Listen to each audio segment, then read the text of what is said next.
And the thing that's hideous about all this is this began like the day after. So, I think the first A, celebrations of this, but B, denunciations of Israel began on October 8th.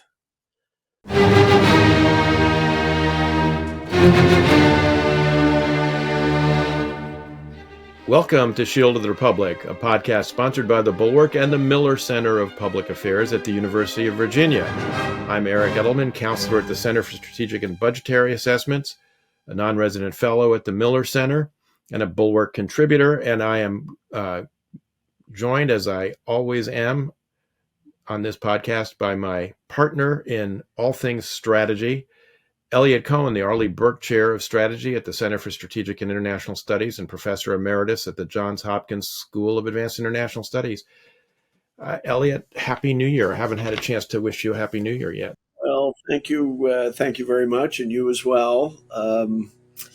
We're recording this on October 7th, and it's a pretty dark day. And so I'm not going to introduce my usual levity in the opening. I have very, very vivid memories on October 7th. And, it's the Hebrew calendar is a lunar calendar. So it was the last of the Jewish holidays in this season, Simchat Torah, when you're celebrating completing the cycle of reading of the five books of Moses. And I was at services, and a friend of ours said, "Well, there's been an attack in Israel." I said, "That was some rockets." They said, No, this sounds much worse." And of course, infinitely worse. Then in last December, and I think I reported back on this, I got to go over there, got to see some of the kibbutzim that have been overrun. I'll be going back over there in a bit, and we'll report on that. But it's stunning in so many ways. First, just such a horrible, hideous, brutal event. But it's also that for the Israelis, who of course are the ones who are dealing with the aftermath of it and fighting the wars that have come out of it. But I have to say, I'm also struck by what's happened here and in various countries around the world. The degree of really open anti-Semitism, sometimes thinly masked as being anti-Zionist, but of course, frequently that is just a mask, and sometimes there isn't even the mask. It's not much of a mask, because if you are really anti-Zionist, it means you shouldn't be a Jewish state. And so what should happen to the Jews, or at least the Jews in that part of the world? So it's been grim. And I think many of us are still really processing it. What about you?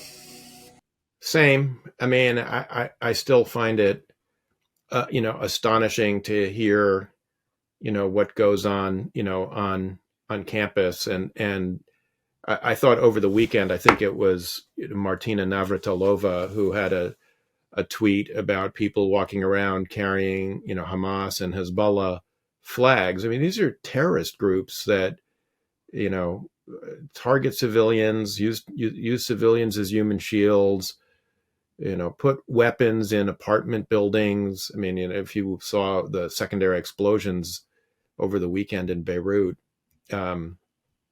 where, some of the Israeli bombing strikes took place in, southern suburbs, which are largely controlled by Hezbollah, all these secondary explosions, where did those come from? I mean, it's really, she basically said, "You people are insane. You need to get a life." I mean, I'm paraphrasing lightly. There might have been an F-bomb in there somewhere too.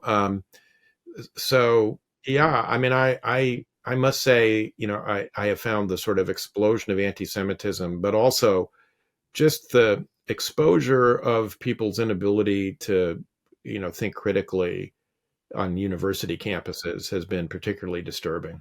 It's also, the one angle in particular which I shook me when I saw that 47-minute video that the Israelis have compiled from closed circuit TV and body cameras and iPhones and stuff like that. the level of sexual violence is appalling. I don't think it's ever been photographed that way by the perpetrators. I mean, I'm not going to horrify our listeners, but I'll just you can find out what you want. I mean, this is more than just it's more than just rape. Actually, I mean, it's sexual violence of the most hideous kind.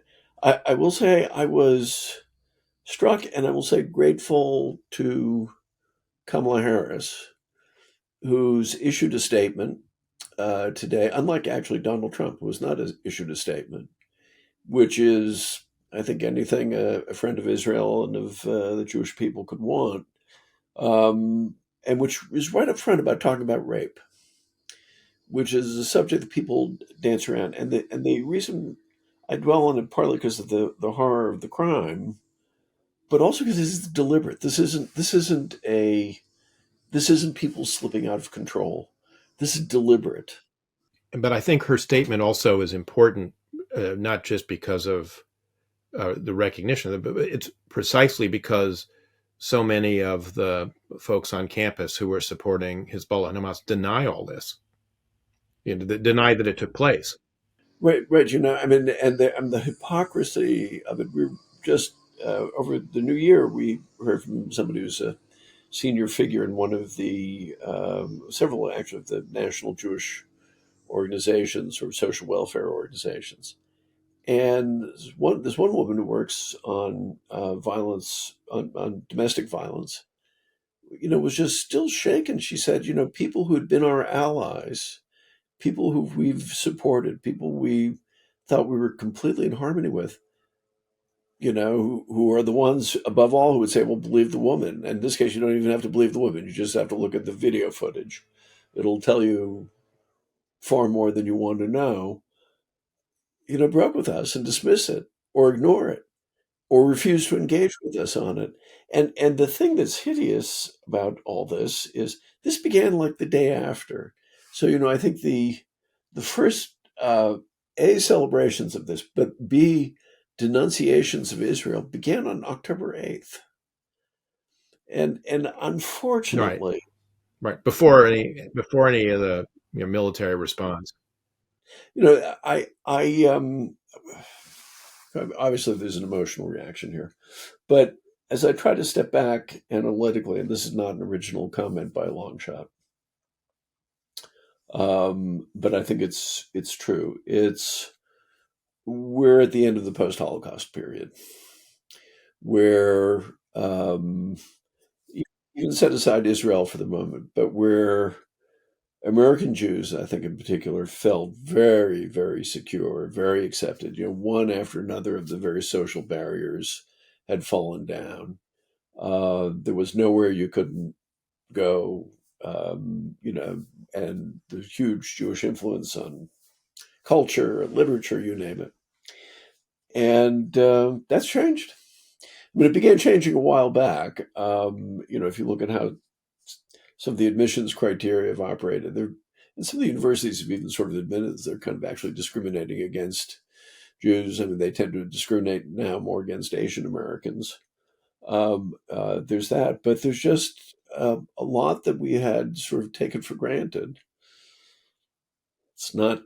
It's not there anymore, and I think there's a sort of a sense of insecurity. Now, the reaction, at least in the corners of the Jewish community that I see, are that there's a phenomenon of people being October 8th Jews, which is some people just kind of crawl into a shell. They, take down the mezuzah off the door. Others, and I know quite a few actually, just the reverse. They're going to put a mezuzah on the door. They're going to wear a Star of David. They're going to engage in Jewish learning. They're going to do a number of things to push back. And and also I think to be very clear, if you look at the basic polling data, the Americans are very supportive of Israel and American Jews. And then there are great local things. So in our neighborhood, actually, this was very touching. There's a church, mainly for the local Latino population. And the pastor passed around uh, two Israeli flags to members of the congregation. Said, "I want you to plant one outside on the front lawn, and I want you to put another one on your car." And there's that, but it's going to be a tough time. Yeah, and I mean, honestly, the polling is not great. I mean, if you look at the Morning Consult poll this morning, support in the U.S. for Israel is down Yeah, a year on, and it's down across the board. It's down dramatically among Democrats. It's down among independents, and it's down even among Republicans who have been among the most supportive. I do think, in fairness, I'm not normally inclined to be fair to Donald Trump. In fairness, he is going to be speaking later today to Jewish groups. He may have yeah, something no, to say. he will be. But look, the fact is, on the margins of both left and right, you're getting rabid anti-Semitism. You've got it on the Oh yeah, left. yeah, We know that, we've seen that. When Tucker Carlson begins having Holocaust deniers on and gives them a right. platform and raises them, that's a sign of something too. And if you look I mean, I read some of the press coverage and I want to scream, like when people say 40,000 killed in Gaza. Okay, you're willing to accept the Hamas run health ministry. That's fine. You're not going to try to parse out how many of those were combatants. No, of course. Yeah. I I mean, mean, it's the Tucker Carlson thing, by the way, given the fact that J.D. Vance then went on and made 2 appearances with Tucker Carlson after yes, that, yes, and that it hasn't led to an outcry among, you know, uh, Republican Jewish leaders, I find absolutely appalling. yeah. Um, And as somebody pointed out, when J.D. Vance said in the debate, "Well, let the Israelis do what they want to do," that's not a statement of support. That's a statement of indifference. yeah, You know, I mean, this guy's basically an isolationist. I think so. yeah. It's I mean, comes from a long Ohio tradition, unfortunately. yeah. Having said all that, I mean, with that, I think we probably should move beyond this. I'll just say, as somebody who's got a reasonably deep knowledge of Jewish history, we've been through worse. We'll get through it. It'll be tough times. I think somebody, a non-Jewish colleague of mine, asked, how do you guys deal with this? I said, because of our history, it doesn't make it easy, but you've got a frame in Right. which you understand these things. Yeah. I mean, so, you know, we can't move too far away from this because, I mean, one of the things that is looming, of course, is the Israeli response to the very Yeah, large ballistic missile attack that Iran launched against Israel in the wake of the killing of Hassan Nasrallah. And possibly, I think we still don't know the fate of General Khani, the IRGC head. yeah. I mean, he's been completely out of the picture. So this, just for our listeners, the Israelis did another hit, which it kind of looks like it killed Nasrallah's number two, who was supposed to be his successor, His cousin and Safi ad-Din, yeah. a bunch of senior leaders and some visiting Iranian Revolutionary Guard Corps type. So there's that. So maybe still, let's kind of pull back a bit. First, how do you? What sense do you make of the Iranian attack? I mean, what are the things you see in it as a strategic thinker that you think are worth reflecting on? So I think the first thing that people ought to say is we still don't know. There's still a lot we don't know about this attack yet in terms of bomb damage assessment. And I think probably no one can speak with more authority about the limits of BDA than the former director of the Gulf War Air Study. Um, so, um, this attack was made up of uh, from what we know from public sources, something like 180 to 200 ballistic missiles. Unlike the attack in April, which began with some slow-flying drones and included slow-flying cruise missiles that provided a lot of warning time for Israel and for Central Command to be able to put together the integrated air and missile defense effort that kind of rendered, most of the 300 weapons that were launched against Israel, about 100 or so of which 120 maybe were ballistic missiles. 120 ballistic missiles, yeah.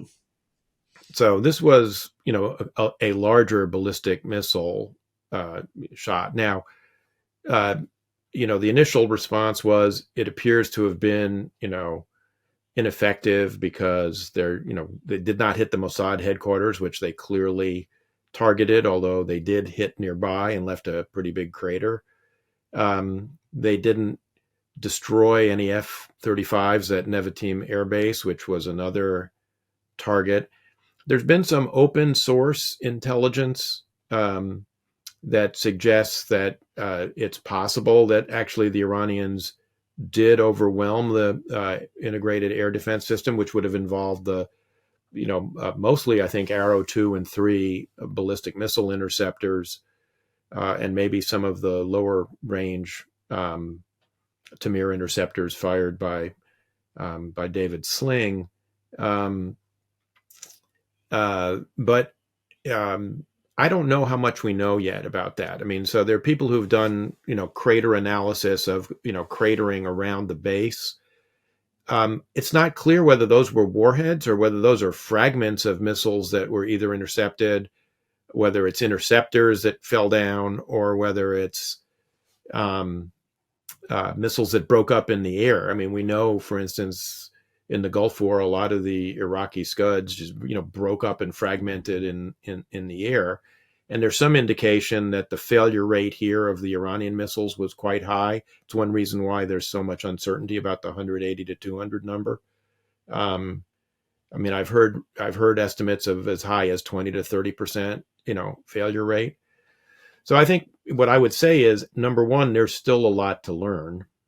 Number two, I think it does call into question whether it was wise to have limited the initial Israeli response back in April to essentially a single strike on a S-400 air defense radar near Isfahan, near the Iranian uranium conversion factory.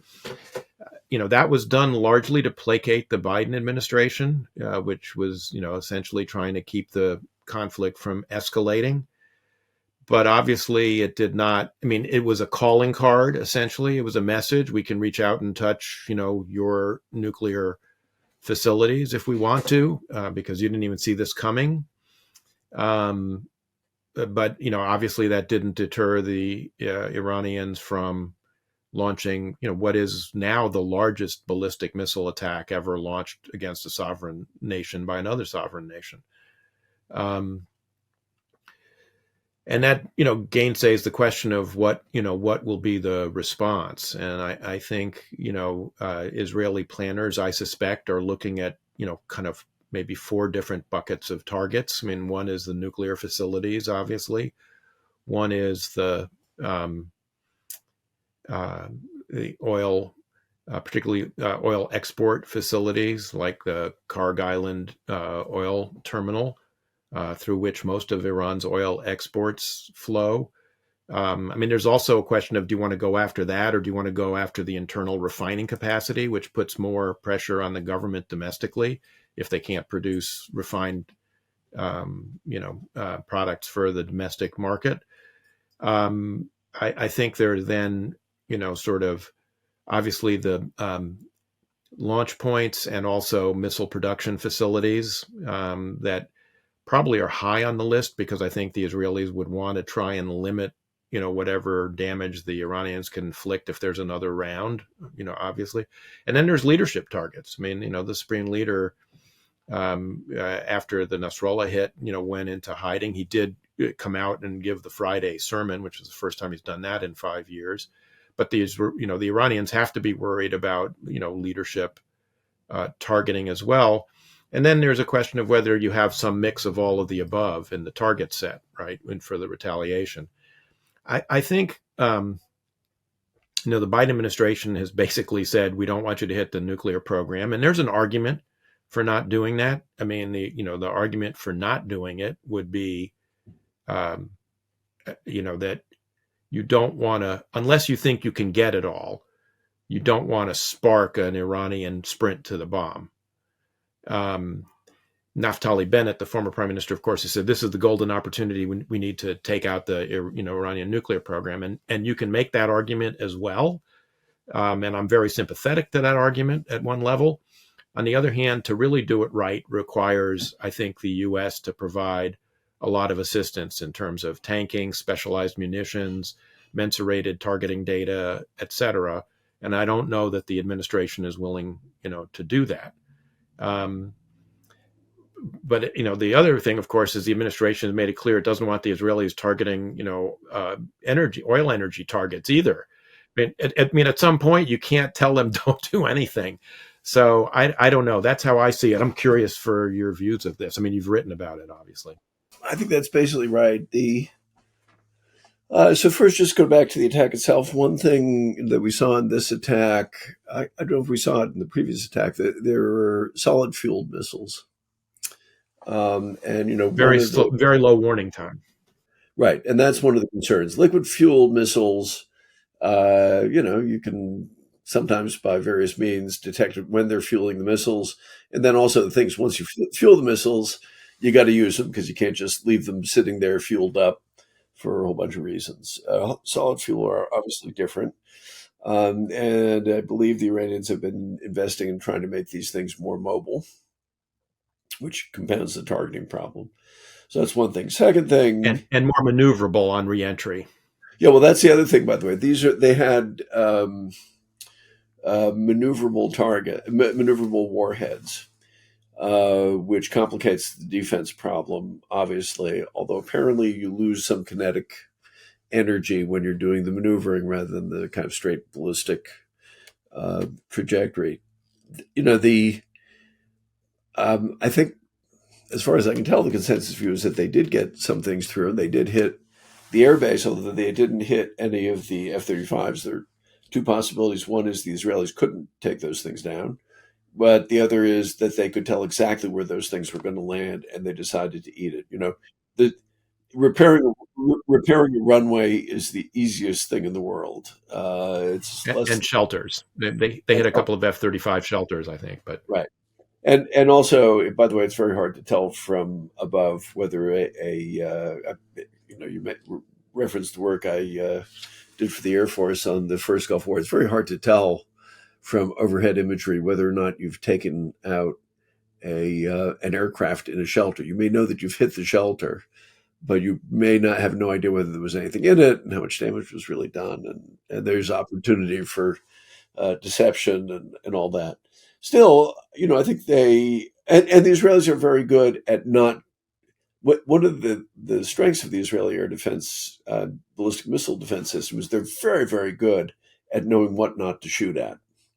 Because I mean, the basic cost exchange ratio is terrible. I mean, every one of your interceptors costs more than the things you're trying to shoot down, and even if you're a reasonably prosperous country as Israel is, you don't have an infinite supply, and it would be concerning if the Iranians were in fact able to overwhelm the defense system. We won't know because the last thing the Israelis are going to publicize is what are their reloads for any of the three tiers that they have of Iron Dome, which doesn't really play in this one, Arrow and David Sling. So that's all concerning. Now, the thing that's interesting is the Iranians, the various kind of threats and bluster that you've had afterwards said, look, we aimed at military targets this time. Next time you hit us, we'll hit Haifa port. And of course, that's where Israel has its oil. Now, that's where its oil imports. I don't know that that's the case. I suspect that was true. I think the Iranians probably did not deliberately target population centers, or at least that wasn't the weight of it. You can't be sure on what to do. So I wrote another piece of the Atlantic. I've been writing for them about once a week, which is exhausting me. Um, and I said one thing is, first, the Israelis this time absolutely positively have to throw a punch. They cannot. They can't take two hits. The first time, okay, you listen to the Americans. The second time, they have to do something. Um, what I said in the article is they should take out the oil, even though that'll upset a lot of people. Um, the the question is for us, and not to put too fine a point on it, we've had at least three administrations. Obama, Trump, and Biden said it's utterly unacceptable for the Iranians to get nuclear weapons. And So in did Bush fact, and Clinton. okay, five administrations. It's absolutely clear that you are not going to negotiate your way out of this. That will not happen. And anybody who says that they believe that is a liar. I just think at this point it's not, well, they're more optimistic than you are. No, they are lying if they say that there's the slightest hope of negotiating them out of that. So either that policy is completely meaningless or we're willing to do something. And I tend to doubt that the Israelis can take out the Iranian nuclear program for all of the obvious reasons. But I'd be pretty confident that if we set our minds to it, that we could.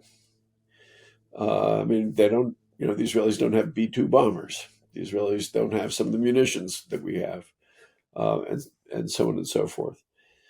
Now, needless to say, I can't imagine the administration actually going along with that. But, my heart sank when I saw Biden saying, don't hit the nukes, and I'm sure he wasn't saying it because we want to hit them. And then we said, well, don't hit oil. Then, what are you left with? That Right. you're left with targets. Well, we're going to eliminate the supreme leader. Oh, I don't think they'll go along with that either. No, I mean, these are, I think during World War II, what they called them prestige targets, which was a term of contempt that, you want to go after something that looks good but is meaningless. So there's that. I do think one last thing I would say is I think from the Iranian point of view, um, they are not in a great position. I mean, I think it's pretty clear to me that the Israelis are going to grind Hezbollah into the dust. They have the initiative and they have the upper hand. They have this, And it's been Hezbollah's. very impressive what they've accomplished so far. Oh, I mean, yeah. I think we should, and it's an interesting contrast, I think, to the difficulty they've had with Hamas, because I think they were not paying attention by design to Hamas. Yep. You know, they had concluded Hamas was not a problem, Hezbollah was a problem, and they were going to go to school on the Hezbollah problem, which I think they did. Yeah. And what they've accomplished has been, I think, extraordinary and really impressive. I think, by the way, if and when we find out what they've done on the ground, it'll be almost as impressive as the pager attack and the attack on Nasrallah, because they are not doing what they did in 2006, which was to charge over the border and begin duking it out in villages where these guys were really dug in. They've been operating in the Bekaa Valley as well as in the south. I mean, it's essentially a giant series of raids against an underground system that I think they understood far better than they understood the one in Gaza. And I suspect that they're doing a lot of damage. So, that from Iran's point of view, that isn't good. The one thing I will give the administration for, and we do seem to be bombing the Houthis. What exactly the targets are we're hitting, we don't say much about that. But I think there's that. Hamas, despite Israeli, a gargantuan failure on October 7th, and then a series of missteps afterwards, actually, Hamas is really on the back foot. I mean, people are understandably very focused on the humanitarian situation. The fact of the matter is the Israelis have really broken Hamas as a as a military organization, which it was. Now it's sort of a guerrilla organization and a governance problem, which is a huge problem, a huge challenge. But there's that. They haven't, interestingly enough, they haven't been able to get a wave of support in the Arab world, or at least not from Arab governments. Neither. In fact, just the reverse. I mean, a lot of Arab governments are quietly cheering the Israelis on as they pummel Hezbollah. So, things don't look so good for them. And I think they know that they basically have no air defenses worthy of the name, except maybe around a couple of targets. And even there, I wouldn't bet on it. And so that they're exposed. So I think they're feeling some psychological pressure as well, wouldn't you say? Yes, and because the regime is absolutely hated by the bulk of the population, I think they're extraordinarily nervous about being exposed as a paper tiger, which is arguably now happened twice with these ballistic missile attacks, which at best you can say were not very effective. Yeah.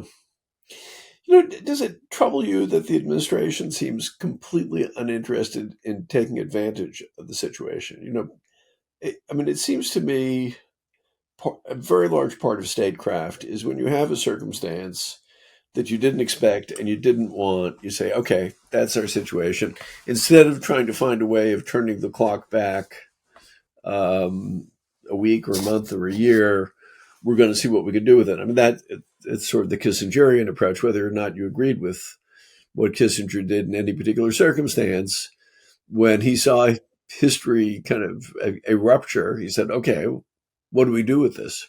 Look, even the Jimmy Carter administration, which came into office with, I think, a very, flawed critique. It had a critique of Kissinger, and there was for sure a critique of Kissinger to be made in the Middle East in terms of the interim agreements in Sinai that he negotiated. But they came in with a very flawed, I think, critique, which was that, he really needed to go back to Geneva and get the Soviets involved after Kissinger had very deftly excluded the Soviets from any involvement in Middle East peacemaking. And they prompted and provoked Sadat's visit to Jerusalem. Even the Carter administration had the wit to say, okay, that was a mistake. Now we've got a different reality. And, they picked it up and ultimately led to the first peace treaty between Israel and one of its Arab neighbors. I've been really struck by this administration's inability to move to plan B ever on anything. I mean, if you think about Iran, just to stay with Iran for a minute, they came in with the mantra that we want to have a new agreement, we want to get back into the JCPOA, but it has to be longer and stronger. That was in the Democratic Party platform. Longer and stronger agreement. There's no military solution. There's only a diplomatic solution. And, no matter how many times the Iranians said no, they couldn't take no for an answer and come up with an alternative policy. The only policy was we got to get back to negotiations, like with some magical incantation. There's been a bit of the same, with the ceasefire in Gaza. Look, a ceasefire in Gaza would be desirable. I think it would be desirable in order to get the hostages back. It would be desirable to kind of put a break in the fighting, and not least to let the Israelis kind of rest and replenish their forces for other fights that they may have on their hands. That hasn't happened for a variety of reasons. Some of it's Bibi, but most of it's Sinwar, and yet they haven't been able to figure it out. I mean, they were negotiating indirectly with Hezbollah in the north to kind of get a cessation of firing across the blue line in the north in order to get the Israelis to be able to return their 65 to 80,000 people who've been evacuated from the north. I mean, all the reports are initially that the administration was really angry about the Nasrallah strike. Yeah. until they realized that maybe it could actually open the way to negotiations. And now I think they're in the kind of angry mode again because the Israelis keep killing all of the, Hezbollah leaders, and so there's arguably nobody to negotiate with. But they've had trouble adjusting to the, as you say, to the new reality, and trying to see, okay, what's the new reality? What are the opportunities we have here, as opposed to saying, God, this is all very inconvenient for the policy we had before that hadn't been working. I mean, Same in Ukraine. In what way? Well, I mean, you and I have been berating them from the beginning, saying you're going too slow, you're not going fast enough.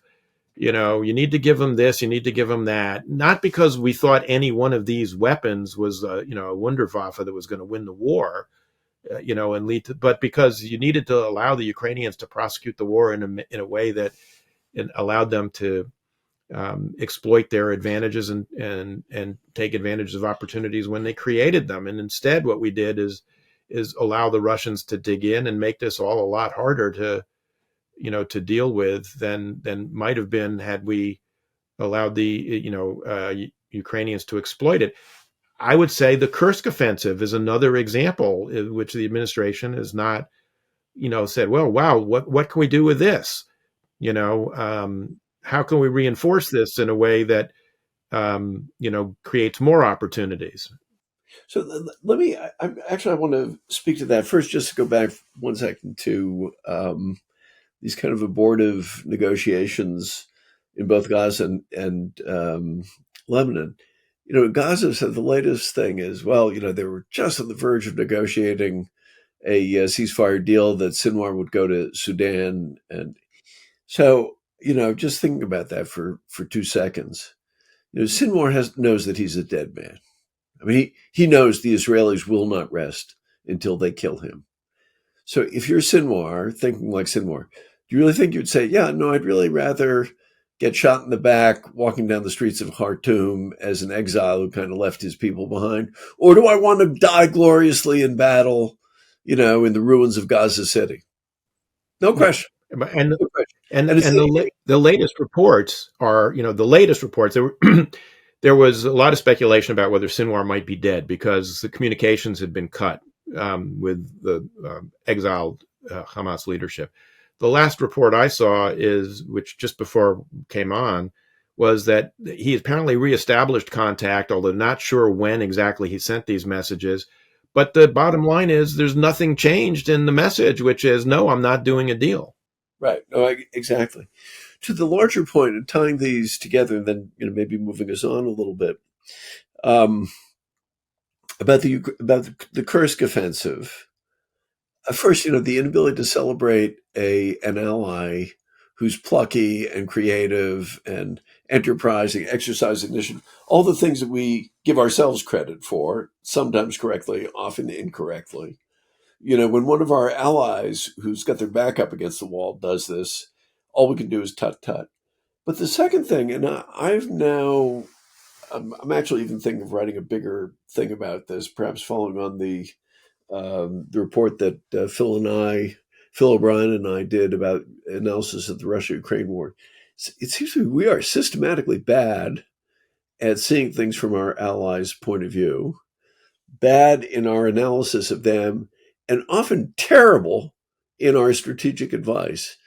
And I was just reflecting back to, if you know anything about how we trained the South Vietnamese army to begin with. But then, as you and I both experienced, the Iraqis, the Afghans, the Ukrainians for sure, sort of encouraging this counteroffensive, which was doomed because they don't have air superiority, and then blaming them. Or, even with the Israelis, I was reading through some of the commentary, from people who had admittedly had experience in Iraq, but this isn't Iraq. This is, the demography is different, the geography is different, the stakes are different. And I mean, it's something that actually troubles me because I've come to lose faith, not completely, but in large measure, in the ability of our military and sometimes intelligence system to actually understand what's going on. They're great at things like what they did before the large-scale Russian invasion of Ukraine. Where they accurately saw that it was coming.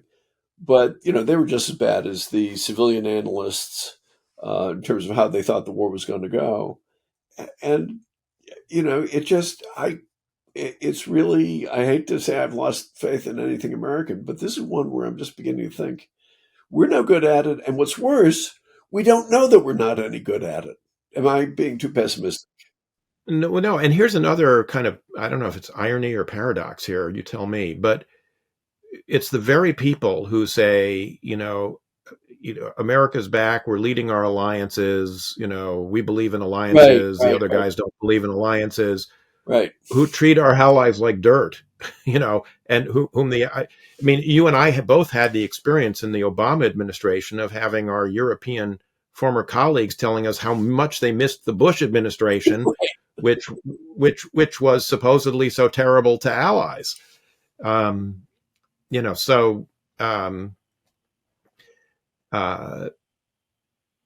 I don't think that's just because they were trying to butter us up. I think they were genuinely aggrieved, because they've said it on, off the record to lots of journalists as well. So there's something about that. Sort of the Biden administration seems to believe in alliances in the abstract, but not so much, in reality. I will give them a very high grades, however, on the way that they have kind of reinvigorated our alliances in the Indo-Pacific, where I think they have done a lot to actually, see kinds of things through the eyes of allies much better and try to, bring them along, whether it's the Australians or the Philippines in particular, South Korea, Japanese and the Japan. South Koreans. Of course, you always wonder how much of this is the system and how much of it is personalities. I think our friend Kurt Campbell does deserve a lot of the credit for it. He'll and Assistant Secretary Eli Ratner deserves a lot of the credit for it. Yeah, and these are. I think it's something that, unless you've been in government, it's a little bit hard to understand that you can have people at the sub-cabinet level who really can exercise decisive influence on things in ways that actually the cabinet secretaries don't. Having said that, to transition to the Indo-Pacific, lest we be too optimistic, I would call people's attention to an article in Foreign Affairs on October 2nd by my colleague at CSIS, Seth Jones, which is given the somewhat alarming title, China is ready for war, and thanks to a crumbling defense industrial base, America is not. This won't be any news to you, particularly given your work on the National Defense Commission. Let me just read one paragraph. In some areas, China now leads. It has become the world's largest shipbuilder by far, with a capacity roughly 230 times as large as that of the United States. Between 2021 and early 2024, China's defense industrial base produced more than 400 modern aircraft and 20 large warships, doubled the country's nuclear warhead inventory, and more than doubled its inventory of ballistic and cruise missiles, and developed a new stealth bomber. Over the same period, China increased its number of satellite launches by 50%. China now acquires weapons systems at a pace 5 to 6 times as fast as the United States. Admiral John Aquilino, the former commander of the U.S. Indo-Pacific Command, has described this military expansion as the most extensive and rapid buildup since World War II. So, I give Kurt and Eli lots of credit, I also think the question, you never get credit for, the absolute amount of things you've done. The question is it enough? And I wonder. Yeah, look, all fair. First of all, Seth's article is terrific and bracing and very much in line with, our own findings, as you said, in the NDS commission report. The production asymmetry is really striking and worrisome, particularly if you think about the likelihood and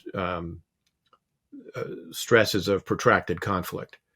I mean, we have, been used to kind of short, sharp wars. The idea is we're going to, fight for 30 days and then it's all going to be over because we overmatch everybody. And we're seeing, I think, in Ukraine, I think we're seeing in the Middle East that, war, in the future is likely to be protracted, and the balance of production, of war production, is going to play a very big role, as Phil O'Brien might have told us when we had him on the show a couple of weeks ago, because he wrote a book about that in World War II and how that changed things. I would say this, however, which I think is important to bear in mind, and I think it's a reflection of the work you and Phil did on Ukraine. So a lot of the pre-war analysis in Ukraine was based on precisely the kinds of things you were talking about. The Russians had produced all of this stuff, and they were going to just overawe the Ukrainians. I was just talking to a retired general officer today who'll go unnamed, but made a very trenchant observation to me. He said, military technology is not the same thing as military capability. And I mean, for better or for worse, we do have a military that has been, tested in battle. And we have a system that encourages, individual initiative and flexibility on the battlefield. And the battlefield of the future, as we're seeing in Ukraine, is going to really require a lot of that. And the Chinese, we don't know whether they are capable of that. And they, last time they fought a war was 1979 and they didn't do so good.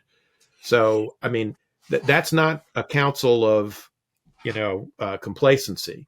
It's just to say that we shouldn't, talk ourselves into believing that the problem is, insuperable, I guess is what I would say. I think you should never talk yourself into that. Having said that, those arguments are less convincing to me than they once were. The argument that they haven't fought a war since 1979, true. What was the last war the United States Navy fought? 1945. I mean, yeah, skirmishes here and there. Well, I mean, they had that little engagement in the Persian Gulf where they destroyed half of the Iranian Navy in a couple of days. Yeah, but what was the Iranian Navy? It was, a couple of missile boats. I mean, no, that doesn't really count in the same way. I suspect our Navy is better than their Navy, but how much, I don't know. I also, here's the other thing, which way this takes us back to the Iranian missiles. Initiative counts to a certain extent in certain kinds of ground combat. For the kind of things the Iranians just did, they don't need those missile commanders to exercise any initiative whatsoever. They need them to set those things up and point them in the right direction and fire when they're told to fire. And there is no initiative. And I think what's happened, one of the things that has happened is, as often happens, is that the highly centralized authoritarian powers, the Germans were different this way because they did actually inculcate initiative in the Wehrmacht. But what other kinds of authoritarian powers, like the Soviets, do is not so much inculcate. They work around the problem of having soldiers who don't have any initiative and lower ranked officers. They concentrate on higher levels of command. They concentrate on systems that don't require an enormous amount of initiative. Now, sometimes you can't get around it. So, if you look at them at air-to-air combat, for example, there isn't, much of a alternative to having pilots who can exercise initiative. In fact, one of the things I keep on hearing is that, when we're training Ukrainian pilots for the F-16, you just can't really get through the pilots who learned in the old days using Russian command and control systems. They just can't adjust. But, that's the bad guys think too. And just because they don't have initiative doesn't mean the people at the top of it aren't pretty smart.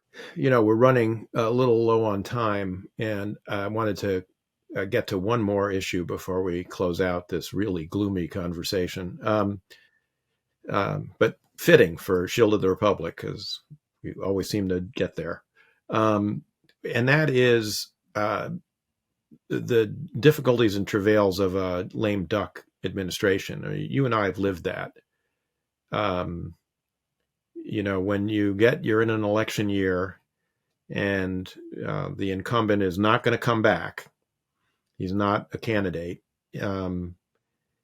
There's there are some issues about how that kind of administration can finish up. I mean, you and I had to contend with the Georgia war in roughly that kind of time period, and you feel, and I'm not going to speak for you, but I felt that we were tired, we were exhausted after 8 years of post 9/11 conflict. That we wanted to just kind of hold the line and then pass the baton to the next guys, whoever they were. I'm sure that's true here. I'm sure. Look, forget 8 years, even 4 years of what they've been through. Afghanistan and Ukraine, and they've actually been through quite a bit, and I'm sure that I they are agree. completely exhausted. People are worrying about their jobs. Most of them know that, just because Kamala Harris may be the president, even in that case, may not keep their jobs. So they're worried about how they're going to meet the next meet the next bills. So I agree. I think they're pretty exhausted, and I mean the dangerous thing, of course, and I think you really see this reflected in Biden. They don't want to take any risks. They just want a quiet life. I've been reading Eric Larson's The Demon of Unrest, which I warmly commend to everybody. So that's a book about the siege of Fort Sumter, but really it's the story of the crisis of the Union from Lincoln's election all the way through the inauguration and the eventual fall of Fort Sumter. And it's a terrific read. It really is great. But one of the things that's fascinating is James Buchanan, who's a president you don't think much about. And For good reason. well, yeah, and of course he had a very high reputation coming in. He'd been Secretary of State. He was no dummy. He was highly intelligent. This is why I don't think intelligence. I think intelligence is really overrated. But arguably the worst president until 45. Yeah, I believe that. But when Lincoln comes in, he says, "If you have as much joy entering this house as I have leaving it, you will be a very happy man." And I think a lot of people feel that way. And of course, with Biden, furthermore, there's this layer of resentment and anger at having been levered out, and essentially being portrayed as somebody who's senile. Of course, I think he is, but he doesn't think that, and I'm sure some of the people around him think this is so unfair. I mean, so what I worry about, and tell me whether I should, be calm myself, but I worry that, we're going to have the election. And I mean, I think unless there's like a decisive result, and I mean, I think right now, looking at the polls, this is going to be very close, no matter which way it goes. But there's going to be potential for, violence and demonstration and a lot of divisiveness. And then you still have the Biden team in office from November 5th until January 20th. And a lot can happen in that period. And, you worry about, whether adversaries will see this as a moment of weakness to take advantage of. I would never tell you to become yourself. I mean, that's first, I would know it's futile. Secondly, I'm always on the verge of hysteria myself. I'm probably slightly, having said that, I'm probably a little bit more sanguine than you are, though. First, and this is completely irrational, I'm more optimistic that Harris is going to win for a variety of reasons. I think if she does by, even by a slender margin, the fact that the Democrats control the government means you're not going to get another January 6th. This time the National Guard will be out there in force. Plus, I do think And now you can tell me if I'm crazy. I think what happened is a lot of the lunkheads and loons who showed up for January 6th, some of whom were looking for violence, some of whom kind of slipped into it. They've seen what happens when you do that. I mean, a lot of people have gone to jail. A lot of people have had their livelihoods blasted. A lot of people lost, connections with friends and family and employers. And most of these people are not brave. That you and I have talked about courage. In the same way that when I see these protesters on the college campuses and they've got their faces wrapped in masks or keffiyehs, that's not solidarity. That's fear. We don't want anybody to recognize us, and I won't be able to get a job at a, top law firm. Well, I think the same way. And then when they do get kicked out or arrested, they want to be amnestied. Right. So, and the same way, I think a lot of the types who would show up for this, they don't want that. Some of them are close enough to the margin anyhow that this could be really painful for them. So I actually don't think that would happen. I may well be wrong. If it does happen, though, whatever else one might think about him, do I think Merrick Garland would kind of have the FBI doing the right thing? Yeah, I think so. And I think the military would do, if it had to, do the right thing. So I worry less about that. I mean, I do think if Trump wins, I mean, then we're in a different place altogether. And I do think you're right to worry about what foreign adversaries will do. Yeah, that's what mostly my fear is. And I mean, there you have to hope that Biden will rise to the occasion. I mean, it'll be his last hurrah, and I don't think he'll want to see, the legacy of his decaying years, decaying months be that. Actually, since we have like 2 minutes left, I do want to end on an upbeat note. So tell me, what are the top 4 Substacks, and what does that mean? Well, the top 4 Substacks are Barry Weiss's The Free Press, Nate Silver's The Silver Bulletin, not necessarily in this order, by the way, and Heather Cox Richardson, a historian I much admire, letters from an American, and then The Bulwark.